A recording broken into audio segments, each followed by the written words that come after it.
First, while you are speaking with the devil, do not let him out of your sight. Keep staring into the mirror no matter what happens. He will undoubtedly try various tricks to make you look away. You will hear noises behind you, feel eyes on the back of your neck, see shadowy phantoms writhing in the depths of the mirror. A cold breath will blow upon you from behind, smelling like the crypt. A deep silence will settle, only to be interrupted by a loud smack directly behind your head, giving you the worst jump scare you've ever had. Hell, the devil may even abandon a measure of his own dignified facade and give a sudden jump of feigned shock, shouting loudly and pointing behind you with a very convincing look of terror on his face. Whatever he might test you with, you must not look away from him. If you look away, if you lose sight of him completely for even 1 second, you will look back at the mirror and find him gone. Well, not gone. Out of the mirror. In the room. With you. Exactly how much of your body the police will find the next morning and what state it's in will depend entirely on the sort of mood he's in. The same thing goes if you break any of the protections laid before beginning the ritual, interrupting the circle of salt, letting the red string unwind, knocking over a candle, or letting one go out. If any of these will free him from the mirror, and then, well, you're all a bunch of creative horror junkies. I'm sure you can fill in the blanks. On a different topic, you may reach a point in the game, probably after a long series of maddeningly impossible questions, where the devil asks you the deceptively simple question, what is your full name? You must not give it to him. Names can be things of great power. Although the devil will, of course, already know your name, telling it to him is akin to inviting a vampire into your home. Your name is deeply synonymous with your own inner self. Thus, giving him your name is powerfully symbolic of giving him yourself. If you are foolish enough to make this mistake, all of your protections will be for naught, and he will seize upon your unwitting offer with malicious glee, stealing away your soul and dragging it back with him into hell. At least this way the police will find a complete identifiable body. As a matter of fact, your vacant shell will be totally unblemished, seemingly having dropped dead of sheer terror. Last, but certainly not least, there's the matter of what happens if you go over the time limit. This is arguably the worst thing you can do. You won't think so at first. The devil will give you no indication that you have, in fact, exceeded the time limit, and you will conclude the ritual as if nothing had gone wrong. Perhaps, as the devil's image in the mirror trembles and gives way, you'll see a particularly nasty, triumphant smirk flash across his face. But this will be easily dismissed as your imagination. You'll turn the lights back on, gather your belongings, and go to leave the room, but when you open the door, you will see nothing. That's right. Nothing. Just a flat, white void extending infinitely in all directions. Only the room which was reflected in the mirror will now exist.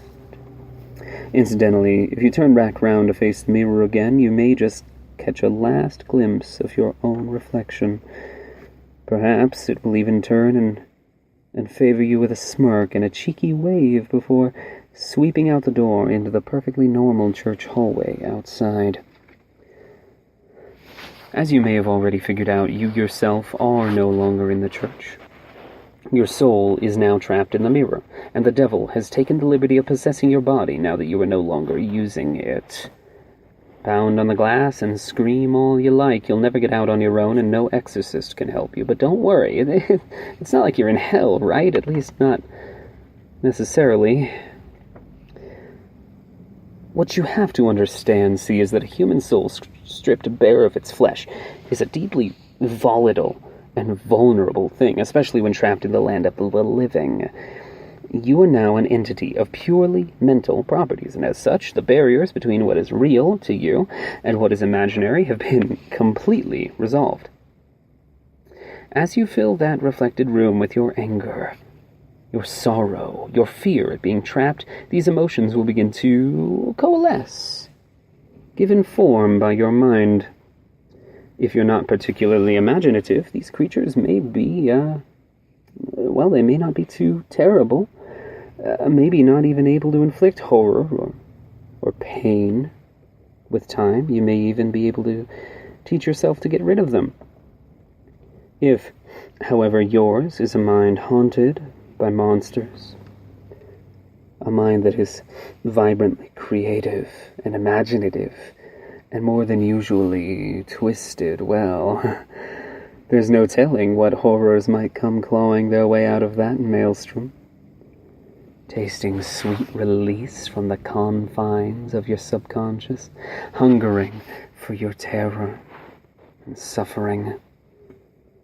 They will refuse to be banished, dragging and kicking and screaming into an endless positive feedback loop of pain and fear. Needless to say, if you're a regular patron of websites like this one, YouTube channels like this one,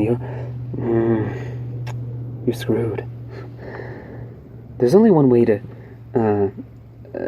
find release from the mirror and the world that you've created therein. They say that if you call to the devil once more and ask him to free you from the mirror, he'll be willing to take you out. For the usual fee, of course. Who knows? Maybe if your imagination is twisted and powerful enough to create a personal hell that leaves you begging for the real thing, those talents might be put to good use. There are over 7 billion people in the world, after all. Even the devil himself can't be messing with all of their minds at once. Talented help is always appreciated. Of course, the corollary to your being trapped inside the mirror is that the devil now gets to do whatever he wants in your body till sunrise. At around that time, your body will mercifully drop dead from the strain of the possession. Autopsy will probably identify the cause as some kind of coronary event. Don't be too relieved, though. He's perfectly capable of stirring up plenty of trouble in those few hours. For instance, he may decide to do something big and dramatic, like purchase a meat cleaver and go on a murder spree, starting with the names and addresses of, the people in your address book, and working his way out to complete strangers if he has the time. Or perhaps he'll focus on only one person, someone who trusts you completely, using your persona to get him or her alone, vulnerable, and then, no need to describe it here. Once again, I'm sure you can think of a few things. Are you starting to see why I call this the worst outcome yet? Of course, there's a chance he won't lay a finger on any of your loved ones, instead deciding to do something a little more subtle, more insidious. Like drop off a few nondescript unmarked packages on certain doorsteps in the dangerous part of town, or locate a particular dusty, age-yellowed text in the storeroom of your local library and intentionally misfile it in the young adult literature section, or whisper 7 very choice words into the ear of the distracted-looking young redhead waiting for the 3 a.m. subway train. Or maybe he'll decide that in this age of waning superstition, not enough people are interested in his games, and the knowledge of them is being lost. Maybe he'll decide he needs to get the word out a bit more, do a bit of networking, as they say, attract some new suckers, challengers. Maybe he'll take a quick peek at your browsing history, see what the impressionable, curious minds are doing these days. Maybe he'll even write a quick tutorial in modern parlance and record it and put it on YouTube rather than in some inscrutable, obsolete demonological text.